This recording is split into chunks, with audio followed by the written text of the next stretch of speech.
Hey, what is up guys, this is Dlvl on Yu-Gi-Oh! And today I have a deck that I would like to share with you guys. A deck that I used to reach D-Level Max on World Championship Qualifier 2018. I reached D-Level Max on the 4th of June, so that's like 3 or 4 days ago depending on the upload. This is important because at that time when I climbed, the MCS was not concluded yet, so that means the extra stall deck was not popular, so I don't see a single one of them. But after the MCS, I did saw a couple of them. There's when I actually grind for the daily duels, so do keep that in mind if you're trying to climb right now. You might meet some of those tilter deck. Right, so enough with the tilt deck, let's go on to the deck profile and I will talk about the matchups. Starting off with the monster, we have triple Medraut, the main engine of the deck and also the main boy that you like to see in your opening hand rather than a Drystan. I think most of you already know what does this card do. Basically, you normal summon him, you equip it with a Noble Arms, special summon Drystan, and then destroy that Noble Arms and then re-equip it to either one of them. A few things that you have to note regarding to Medraut is that without an equipped Noble Arms, this card is basically a vanilla monster, a normal monster. So that means he is immune to Curse of Anubis. And also, another thing to note is his destruction cost. You can destroy any face-up Noble Arms that you control, not necessarily the Noble Arms that is equipped to Medraut. An interesting scenarios, for example, can be if your opponent has a face-up Amazonas Princess, for example, and then you have a Medraut and Arfuditir, for example, and also another Noble Arms. In this case, you can activate Arfuditir, equip this Arfuditir into, say, the Princess, and then use Arfuditir's effect to destroy one of the Amazonas back row, set back row, right? And then after this, you can normal summon Medraut and then equip Medraut with the other Noble Arms that you open with, and then special summon a Drystan, and then depending on the situation, you can destroy the Arfuditir that you control, even though it is equipped to a Princess. So this is one application that Medraut has. And also generally why you prefer to open with Medraut is that for example, in a Sylvan matchup, Sylvan generally they're gonna set a monster and set a back row. Usually it might be like a Providence or something like that. And if you have an Arfuditir on your hand and you have a Drystan instead of Medraut, that Sylvan player can just flip Providence on the equipped Drystan, because Drystan's effect is mandatory. But if you have a drought, on that turn you are guaranteed to wipe that set monster and also the set back row, because things to note with Arfuditir is that even though it says once per turn, the effect is not really hard once per turn. So that means if you normal summon Medraut, equipped Arfuditir into Medraut, use Arfuditir's effect to destroy, say, the Providence, and then you use Medraut's effect to special summon Drystan and then re-equip the Arfuditir into your Medraut, and then you can use this Arfuditir's effect again to destroy the face down monster. So definitely play triple Medraut if you have triple. If you have less than 3 Medraut, honestly I don't think playing balanced Noble Knight would be the best way to go.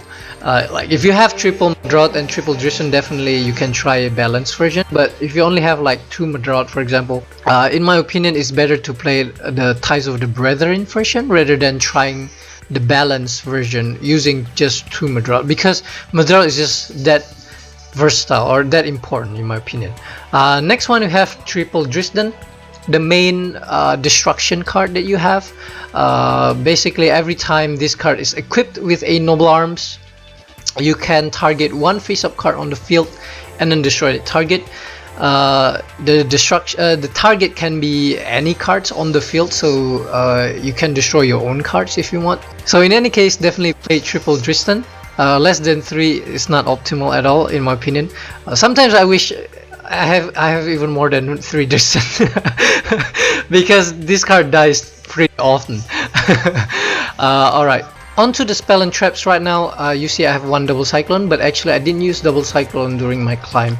Instead I used Twister and also Storm. From D level 15 until D level 20 I use Twister, and from D level 20 until D level max I use Storm. Now among these three, they have like pros and cons. Twister and Double Cyclone, obviously these are comparable. Main problem with Double Cyclone though is that if your opponent doesn't have any spell and traps, this card cannot be activated. So for example, if your opponent is playing Sylvan, most of the time this card is kinda dead if you draw it like late. But with Twister, it doesn't really matter whether your opponent has a back row or not. So which one is better? It's definitely depends. Like if you feels like Sylvan is a lot more popular during your climb, then definitely play Twister. But if you play a lot of spellbooks and also Amazonas on the ladder or on the climb, then definitely play Double Cyclone.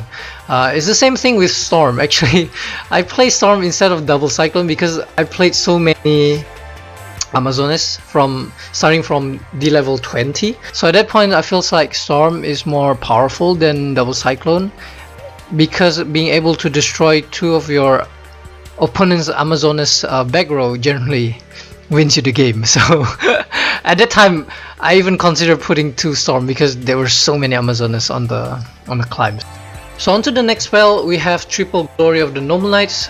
Your main toolbox of the deck allows you to equip Noble Arms directly from your deck into your face-up Noble Knights. This is probably, in my opinion, one of the best card in the deck. The fact that it's quick play and also a toolbox at the same time is really good.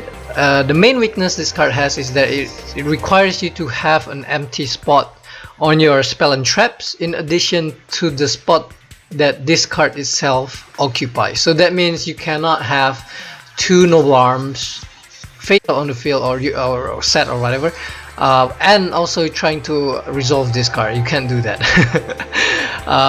So there is one main weakness this card has, but aside from that I feel like this card is really versatile. The fact that it's quick play, that means you can resolve it in your opponent's turn depending on what your opponent trying to do. For example, you can equip certain Noble Arms that suits the situation. So and also if you have Drystan, also that means Drystan activations on your opponent's turn, which is usually pretty strong. So definitely play 3 Glory. Less than 3, I think it doesn't make sense. Next one, we have the Triple Aphrodite, 1 Galatine and Triple Destiny. I think the ratio of the Noble Arms is a bit of a personal preference, but in my opinion I really like Triple Aphrodite because a lot of decks plays set back rows and also set monsters. If they don't have set back rows, they set monsters. The only matchup that Aphrodite is bad against is Spellbook, so you have to consider that. But against most other meta deck, this card is good, especially against mass heroes. Generally, if you have like a Medraut and Aphrodite and you're going second, most of the times you will force them to chain everything that they set. So this is one of the reasons why it feels like Noble Knights has good matchup against heroes, because the fact that if they chain, they mass change onto your Aphrodite's activation, then you can re-equip the Aphrodite into the special summon Drystan. So unless they have like double max change, generally you're good to go. Onto the next Noble Arms is Noble Arms Galatine. This card is good because it gains 1000 attack. You can compare this card to the other one, what's Caliburn, I think. Caliburn. This one's gave you like 500 attack, and also you can gain 500 LP every turn. But it feels like the 1000 attack is a lot more pivotal than the 500 attacks.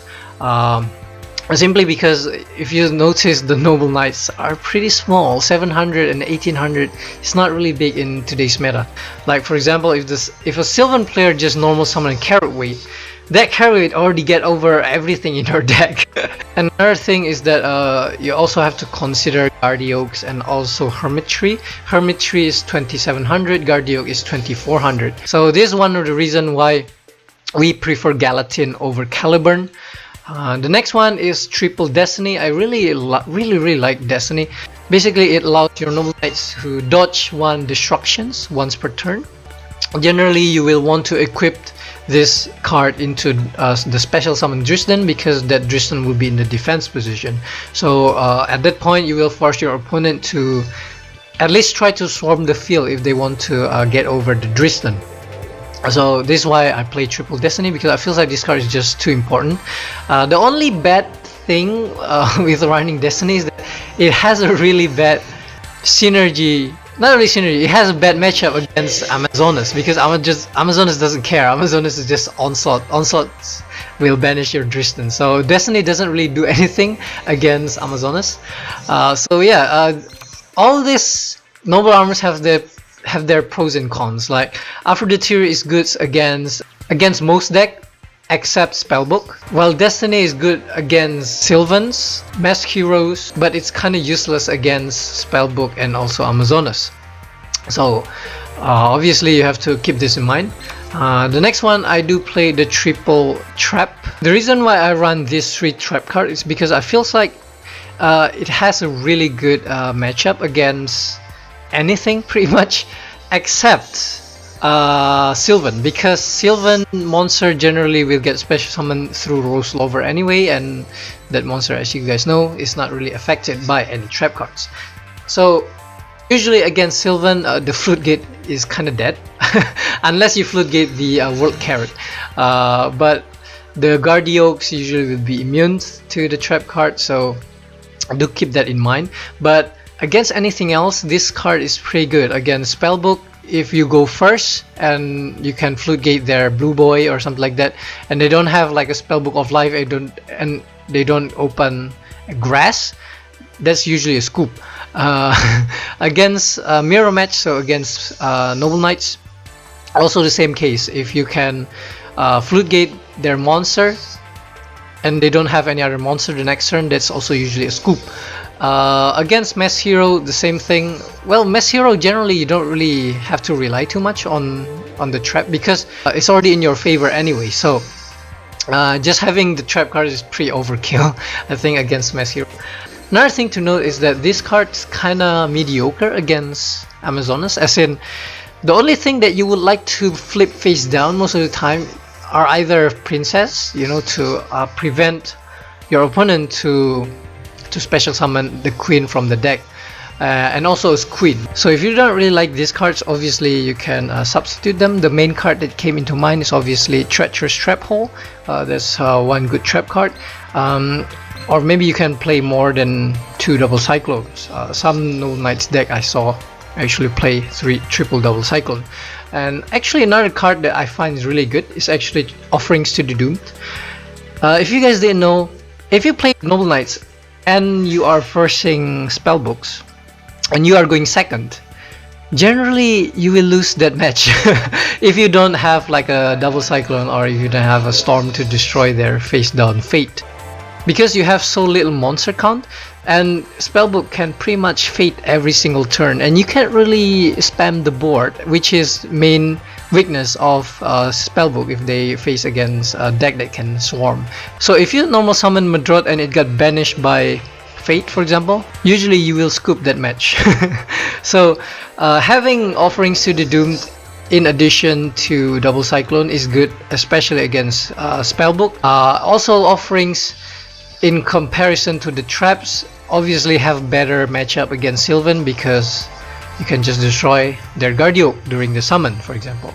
So these are some substitutes that I'm thinking of putting it in myself, but obviously it really depends. Even Forbidden Chalice you can use if you feel like you are weak against Sylvan, but I feel like against Sylvan this deck is doing alright. It's just against Amazonas normally, and also against Spellbook that have quite a bit of trouble, and this 2 deck is quite common. So that's why I feel like Noble Knights deck, especially the balance type in general, is not really good, especially if you want to use it like for tournament or something like that. This deck is definitely will get destroyed in tournaments that is infested with Spellbooks and Amazonas. But in the ladder, generally we can be a little bit more relaxed, because the deck is slightly more variable than in the tournament. So yeah, obviously if you want to use this deck, just use it in the ladder. I think using this deck in a tournament is generally not a good idea. So that's my take on this deck. So I'll show you guys the run that I did with this deck from D level 20 I believe until D level max. So yeah, enjoy.